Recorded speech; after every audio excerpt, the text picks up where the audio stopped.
کیا آپ تھک چکے ہیں؟ کیا آپ پریشان ہیں؟ کیا آپ کو لگتا ہے کہ آپ کی دعا قبول نہیں ہو رہی ہے؟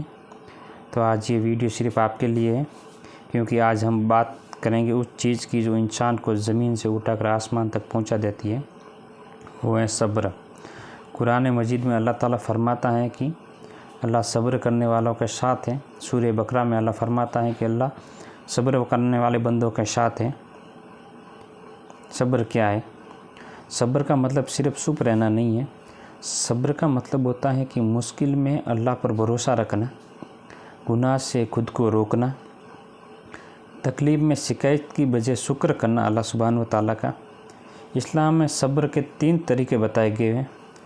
پہلا ہے کہ اللہ کی عبادت پر صبر کرنا، دوسرا ہے گناہ سے بچنے پر صبر کرنا، تیسرا ہے مصیبت میں اللہ کے نام سے صبر کرنا۔ اور بات کرتے ہیں کہ پیغمبر جتنے بھی پروفٹ ہوئے انہوں نے کس طرح سے اللہ سبحانہ و تعالیٰ پر صبر کیا۔ حضرت ایوب علیہ السلام کی بات کی جائے تو ان کے صبر کی بات کی جائے تو ان کی دولت چلی گئی تھی، ان کے بچے چلے گئے تھے، ان کا جسم بیمار ہو چکا تھا، انہوں نے کبھی شکایت نہیں کی اللہ سبحانہ و تعالیٰ سے۔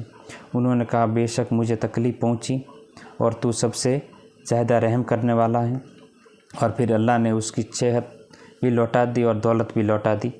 حضرت یوسف علیہ السلام کا صبر کی بات کی جائے تو انہیں کنویں میں ڈال دیا گیا، ان کے بھائیوں کے دوارا غلام بنا کر بیچا گیا، جھوٹا الزام لگایا گیا، ان کو جیل میں ڈالا گیا، لیکن انہوں نے صبر کیا اللہ کے نام پر۔ اور وہی یوسف علیہ السلام بعد میں جا کر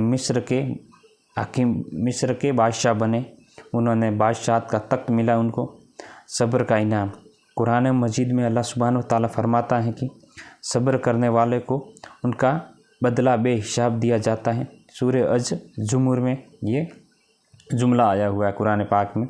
سوچئے دنیا میں ہر چیز کا حساب ہے، لیکن صبر کا حساب بے حساب ہے۔ ہماری زندگی میں صبر کس پرکار سے ملے ہمیں؟ جب نوکری نہیں ملتی ہے تو صبر کیا جائے، جب لوگ تانے مارتے ہیں تو صبر کیا جائے، جب رشتے ٹوٹتے ہیں پھر بھی صبر کیا جائے۔ آج سوشل میڈیا کا دور ہے، لوگ دکھاوا کرتے ہیں اور ہم اپنی زندگی کو کم سمجھنے لگتے ہیں، لیکن یاد رکھیے اللہ آپ کو وہی رکھتا ہے جو آپ کے لیے بہتر ہے، اللہ ہمارے لیے وہی کرتا ہے جو ہمارے لیے بہتر ہے۔ صبر اور دعا۔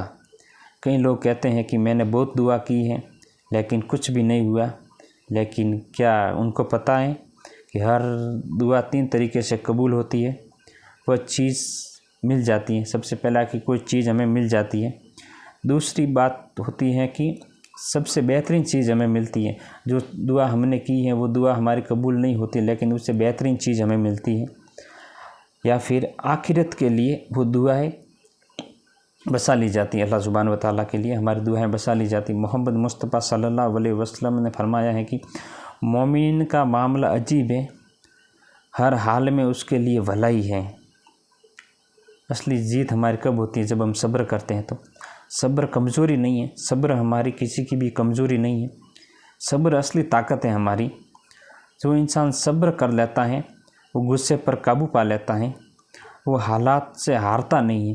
کوئی بھی انسان صبر کر لیتا ہے تب وہ کیسے بھی حالات آ جائیں، کہیں پر پہاڑ مصیبتوں کے آ کر کس پر نازل ہو جاتے ہیں، لیکن وہ صبر کرتا ہے تو وہ کبھی ہارتا نہیں ہے۔ صبر کا مطلب ہار ماننا نہیں ہوتا ہے، صبر کا مطلب ہوتا ہے صحیح وقت کا انتظار کرنا، صبر کا مطلب ہوتا ہے صحیح وقت کا انتظار کرنا۔ جب ہم صبر کرتے ہیں تو اللہ تعالیٰ نے ہر چیز کا وقت مقرر کر کے رکھا ہوا ہے، جو وقت ہمارے لیے بہتر ہوگا اللہ سبحانہ و تعالیٰ ہمارے لیے وہ چیز عطا کر دے گا ہمیں۔ اگر جیسے کوئی بھی رو رہا ہے تو اسے یاد رکھیے اللہ دیکھ رہا ہے، اللہ ہم سب کو دیکھ رہا ہے، رونے کی ضرورت نہیں ہے، اللہ ہماری باتیں بھی سن رہا ہے، اللہ جانتا ہے کہ ہماری راتیں لمبی ہو سکتی ہیں لیکن صبح ضرور آئے گی۔ ہر اندھیرے کے بعد صبح ہوتی ہے تو صبح ضرور آئے گی۔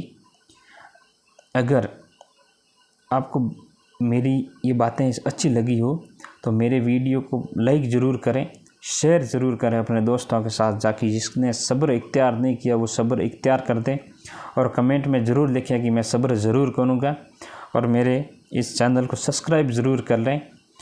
جزاک اللہ، اللہ آپ سب کو سلامت رکھے۔